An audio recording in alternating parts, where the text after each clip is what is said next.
नमस्कार, नमो बुद्धाय दोस्तों। आज हम आपको बताने वाले हैं कि भगवान बुद्ध के पहले कितने बुद्धों ने जन्म लिया। उसके अंदर से आज हम आपको बताने वाले हैं, पहले बुद्ध के बारे में आपको बताने वाले हैं। सबसे पहले बुद्ध के बारे में बताएंगे और उस समय पर हमारे तथागत सिद्धार्थ बुद्ध ने भी जन्म लिया है और उस समय पर हमारे सिद्धार्थ गौतम का भी जन्म हुआ है। वह किस नाम से हुआ है वो सारी जानकारी आज आपको बताएंगे। यह सारी जानकारी त्रिपिटक के अंदर बताई गई है, लेकिन हमारा उद्देश्य है कि तथागत बुद्ध भगवान के बारे में सबको जानने का मौका मिले। हम इस चैनल के ऊपर आपको सारी जानकारी हिंदी में देंगे, जिससे आपको सत्य धर्म के बारे में पता चल सके। सबसे पहले जो बुद्ध निकल कर आते हैं वो निकल कर आते हैं दीपांकर बुद्ध। दीपांकर बुद्ध का जन्म रमावती नाम की नगरी थी। सबसे पहले जो बुद्ध निकल कर आते हैं वह निकल कर आते हैं दीपांकर बुद्ध।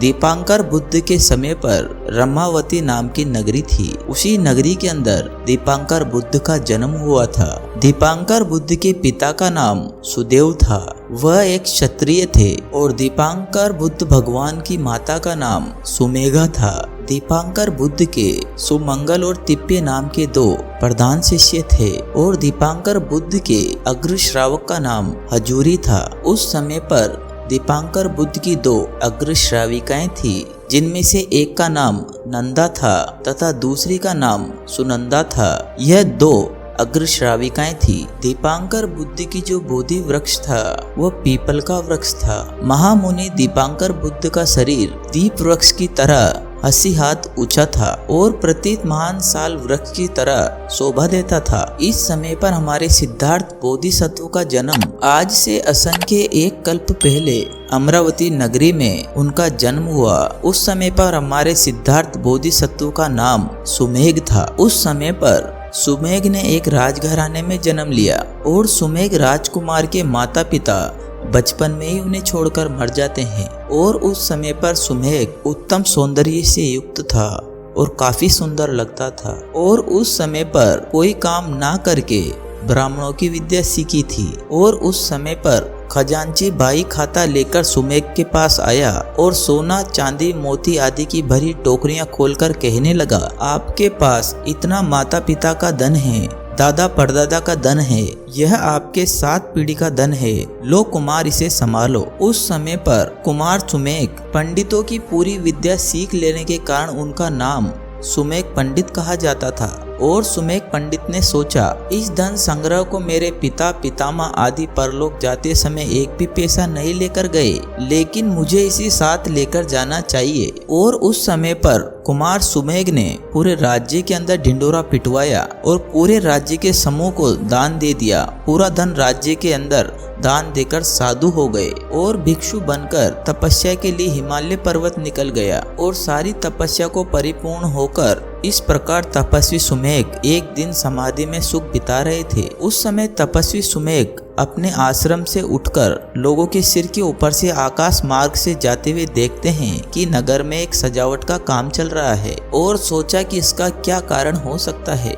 फिर आकाश से उतरकर एक जगह खड़े होकर लोगों से पूछा, अरे तुम इस मार्ग को किसके लिए सही कर रहे हो, किसके लिए सजावट कर रहे हो? और लोगों ने कहा कि भंते सुमेध, क्या तुम नहीं जानते कि आज हमारे सुदर्शन महावीर में दीपांकर भगवान बुद्ध को निमंत्रित किया है, वह आने वाले हैं, इसलिए भगवान बुद्ध के आने वाले मार्ग को सही कर रहे हैं और नगर के अंदर सजावट कर रहे हैं। और इस समय पर तपस्वी सुमेघ सोचने लगा कि बुद्ध शब्द तो सुनना भी इस लोक में दुर्लभ है, तो बुद्ध के जन्म लेने की तो बात ही क्या है। और सुमेघ सोचता है कि भगवान बुद्ध आ रहे हैं तो मुझे भी इन मनुष्यों के साथ मिलकर इस मार्ग को सही करना चाहिए। यह सोचकर सुमेघ ने उन मनुष्यों को कहा, यदि तुम इस मार्ग को बुद्ध के लिए सही कर रहे हो तो तुम मुझे भी इसका कुछ भाग दो, मैं भी तुम्हारे साथ मिलकर इस मार्ग को सही करूंगा। और इस समय पर गांव वालों ने सोचा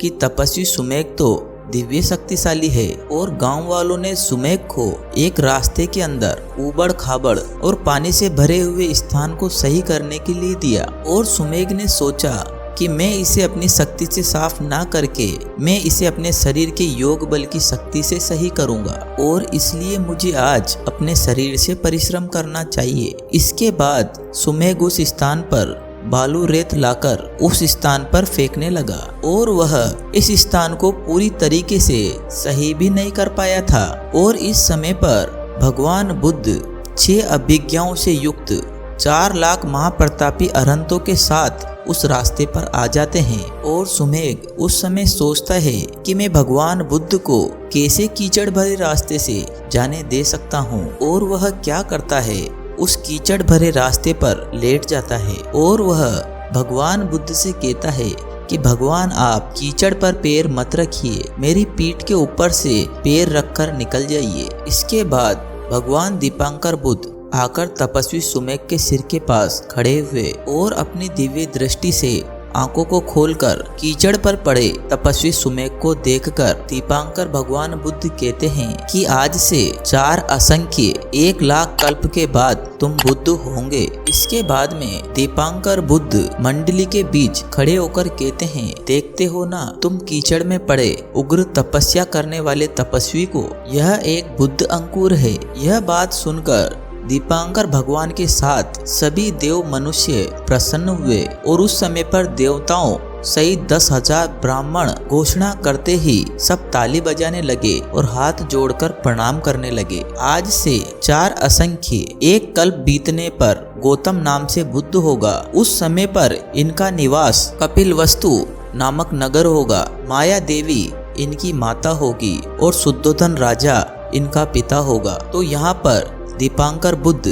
भगवान सिद्धार्थ बोधिसत्व की भविष्यवाणी करते हैं। उस समय पर दीपांकर बुद्ध महर्षि की जो आयु थी वो 1 लाख वर्ष थी और वह इतने समय जीवित रहे। शास्त्रा दीपांकर बुद्ध ने 3 सम्मेलन किए। प्रथम सम्मेलन में दीपांकर बुद्ध ने 1 अरब को बोध कराया। दूसरे सम्मेलन में दीपांकर बुद्ध ने 10 अरब को बोध कराया और तीसरे सम्मेलन वक्ता में जब बुद्ध ने देवलोक और धर्म उपदेश दिया उस समय पर 9 खरब को बोध हुआ। और इतने समय ठहर कर उन्होंने बहुत से जनों को बहु संसार से पार उतारा और सत्य धर्म का प्रकाश किया तथा जन समूह को पार उतारा और अपने शिष्यों सहित अग्नि राशि की तरह प्रज्वल होकर परिनिर्वाण को प्राप्त हुए।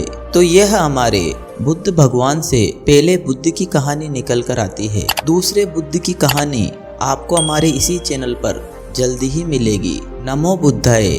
आप सभी का जीवन मंगलमय हो।